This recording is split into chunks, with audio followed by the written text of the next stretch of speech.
Parce que bien souvent le voyage commence à Marrakech, j'en fais le point de départ de cette vidéo. À la fois traditionnelle et contemporaine, la ville rouge séduit par ses multiples facettes. J'apprécie avec un plaisir toujours renouvelé d'y séjourner. Sa médina envoûtante, ses jardins éclaboussants de vie, et la magie des couchers du soleil sur la place Djemma El Fna réservent des instants qui justifient à eux seuls le voyage. Mais si vous avez quelques jours de plus, je ne peux que vous encourager à céder à l'appel de l'Atlas, profilez non loin de là. Allez, venez, je vous emmène bivouaquer dans l'immensité du désert d'Erkcheghaga. Les dunes à l'esthétique parfaite, les variations du soleil et les soirées rythmiques autour du feu de camp vous laissent dans un état complet d'abandon de vous-même. Vous comprenez alors pourquoi on dit que le désert est l'expérience d'une vie. Le Ksar le plus iconique du Grand Sud marocain vous marque dès l'instant où vous découvrez son village au détour d'un virage. Vous croyez alors à un mirage et comprenez immédiatement pourquoi le Ksar d'Aïd Ben Haddou est la perle des cinéastes. Ses ruelles enchevêtrées, bordées de maisons en pisé, ont le charme des cités caravanières d'antan. Elles vous mènent jusqu'au sommet de la forteresse où la vue s'ouvre sur la Palmeraie qui court jusqu'aux montagnes enneigées. Une image que vous n'êtes pas prêt d'oublier. Chefchaouen ne possède peut-être pas le faste de Fès ou l'effervescence de Marrakech, et pourtant, c'est le coup de cœur de nombreux voyageurs. À peine franchi les portes de la petite cité, et vous voilà instantanément happé par le charme de ses ruelles aux mille et une nuances de bleu. Non loin du village, les contreforts du Rif abritent de superbes sites de randonnée. Je vous conseille notamment les cascades d'Akchour et le pont de Dieu que vous atteindrez au cours d'une journée de marche relativement facile.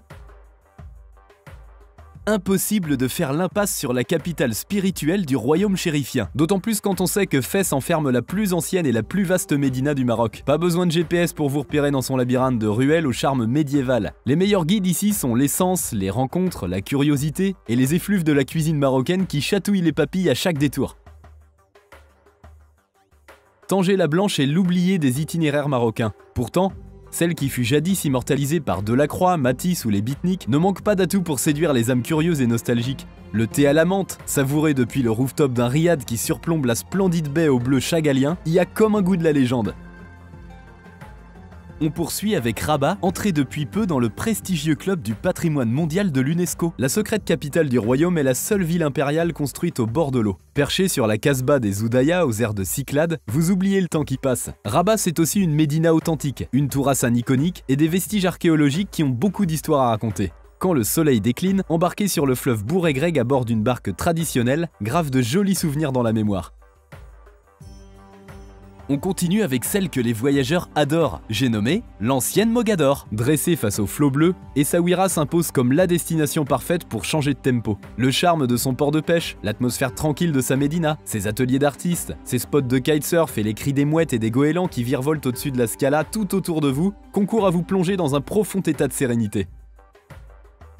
Paradis du trek, le parc national du Toubkal lance un appel à celles et ceux qui souhaitent en découdre avec les sommets de l'Atlas, coiffés de neiges éternelles. Pour gravir les 4167 mètres du mont Toubkal, je vous conseille de privilégier une boucle de 4 ou 5 jours minimum, plutôt que la voie classique en 2 jours. Ceci afin de vous acclimater en douceur à l'altitude. Inutile de vous dire qu'aucun superlatif n'est assez fort pour décrire la récompense qui vous attend tout là-haut. Et enfin, notre coup de cœur. C'est au terme d'une route vertigineuse que vous atteignez la vallée des Aïd Bougmez et son oasis de montagnes fertiles, perchée à 1800 mètres d'altitude. Lotie au pied des géants du Haut Atlas central, celle que l'on appelle la Vallée Heureuse n'a pas volé son nom. Ses panoramas époustouflants, ses villages empisés et ses sentiers de randonnée pédestres et muletiers rentrent bien souvent dans le cœur des voyageurs pour y séjourner à tout jamais. Je ne peux pas clôturer cette vidéo sans évoquer la vallée des Roses, la vallée du Dadès, celle de l'Ounila, du Dra ou du Todra. Impossible également de ne pas citer Tinegir, l'oasis de Skoura ou celle de Tigmert. J'espère enfin que mes amis marocains ne m'en voudront pas d'avoir éclipsé Asila, Meknes, Volubilis, Moulay Idriss, Agadir, Tétouan, Mirleft ou Tafraout. Et j'en oublie encore beaucoup.